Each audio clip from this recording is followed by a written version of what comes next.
Jangan lupa di-subscribe ya.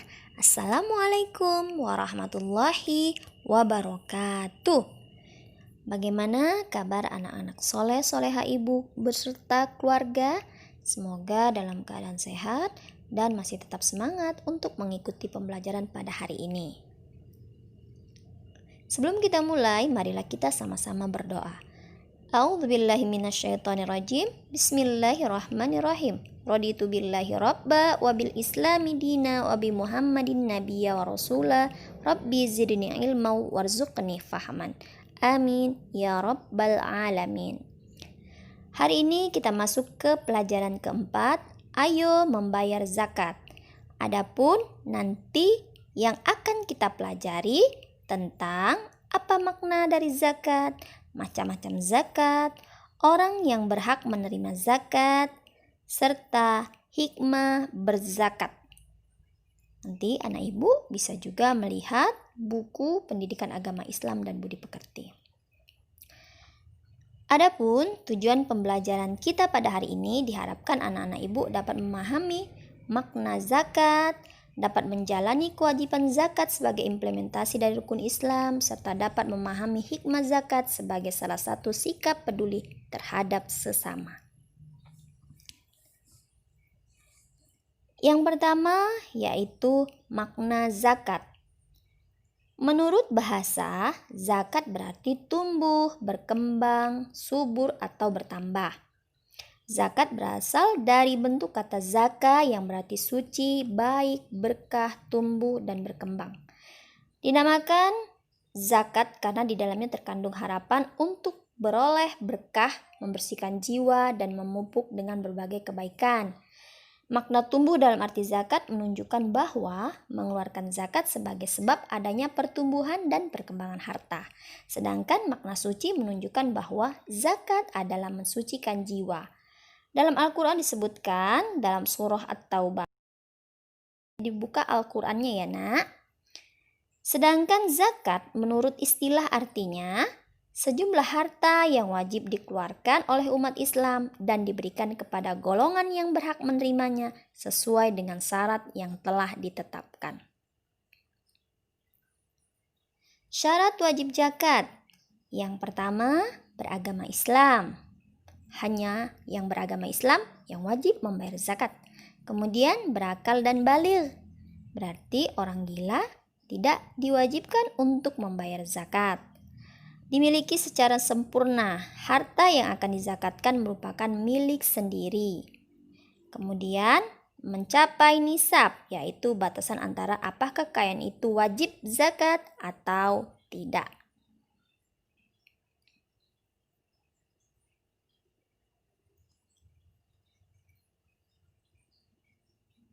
Macam-macam zakat. Zakat terbagi dua.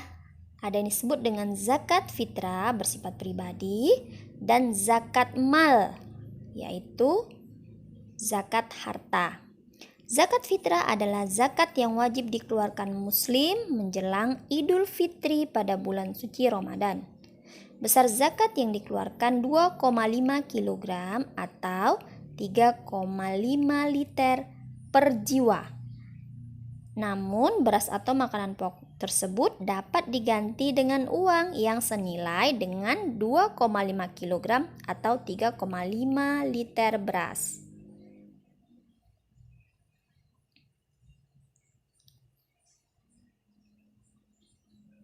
Syarat wajib zakat fitrah. Pertama, beragama Islam. Yang kedua, orang itu hidup sewaktu terbenam matahari di hari terakhir bulan Ramadan, mempunyai kelebihan harta dari keperluan makanan untuk dirinya sendiri dan keluarganya. Waktu mengeluarkan zakat diantaranya yaitu waktu yang diperbolehkan sejak awal bulan Ramadan sampai akhir bulan Ramadan. Waktu yang diutamakan mulai terbenam matahari pada akhir bulan Ramadan. Waktu yang lebih baik dilaksanakan setelah sholat subuh sebelum pergi melaksanakan sholat Idul Fitri. Waktu yang tidak diperbolehkan membayar zakat fitrah setelah sholat Idul Fitri karena sudah dianggap sebagai sedekah. Yang kedua yaitu zakat mal. Zakat mal adalah zakat yang dikenakan atas harta yang dimiliki oleh seseorang atau lembaga dengan syarat dan ketentuan yang telah ditetapkan. Adapun harta yang wajib dizakati memiliki syarat-syarat diantaranya. Yang pertama, milik sendiri sepenuhnya. Harta tersebut berada dalam kekuasaannya secara penuh dan dapat diambil manfaatnya. Harta tersebut didapatkan melalui proses pemilikan yang dibenarkan menurut syariat Islam. Apabila harta tersebut diperoleh dengan cara yang haram, maka zakat atas harta tersebut tidaklah wajib, sebab harta tersebut harus dibebaskan dari tugasnya. Yang kedua yaitu berkembang. Harta tersebut dapat bertambah atau berkembang bila diusahakan. Cukup nisab artinya harta tersebut telah mencapai jumlah tertentu sesuai dengan ketetapan syara. Sedangkan harta yang tidak sampai nisabnya terbebas dari zakat. Kemudian lebih dari kebutuhan pokok. Kebutuhan pokok adalah kebutuhan minimal yang diperlukan seseorang dan keluarga yang menjadi tanggungannya. Berlalu 1 tahun. Kepemilikan harta tersebut harus sudah berlalu 1 tahun. Persyaratan ini hanya berlaku bagi ternak, harta simpanan, dan perniagaan. Sedangkan hasil pertanian, buah-buahan, dan rikas tidak ada syarat haulnya. Jenis harta yang wajib dizakatkan yaitu perhiasan emas dan perak yang disimpan, uang simpanan mencapai 1 tahun, harta atau uang yang diperoleh dari usaha, berdagang atau bekerja, hasil pertanian, binatang ternak, serta barang temuan atau rikas. Siapa saja yang berhak menerima zakat?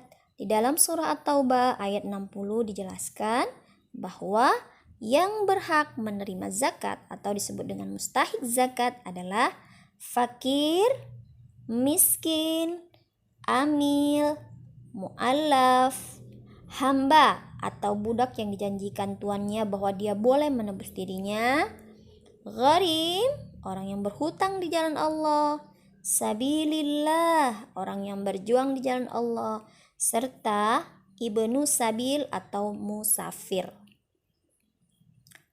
Hikmah zakat diantaranya menghindari kesenjangan sosial, dapat membersihkan dan mengikis akhlak yang buruk, ungkapan rasa syukur atas nikmat yang Allah berikan, untuk pengembangan potensi umat, dukungan moral kepada orang yang baru masuk Islam, menambah pendapatan negara, dan lainnya. Soal yang harus anak ibu kerjakan di buku latihan. Tulis yang rapi.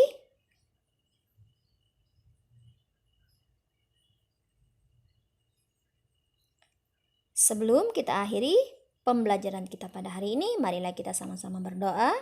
Bismillahirrahmanirrahim. Subhanakallahumma wa bihamdik asyhadu an la ilaha illa anta astaghfiruka wa atubu ilaik. Diakhiri dengan mengucapkan Alhamdulillahirabbil alamin. Assalamualaikum warahmatullahi wabarakatuh.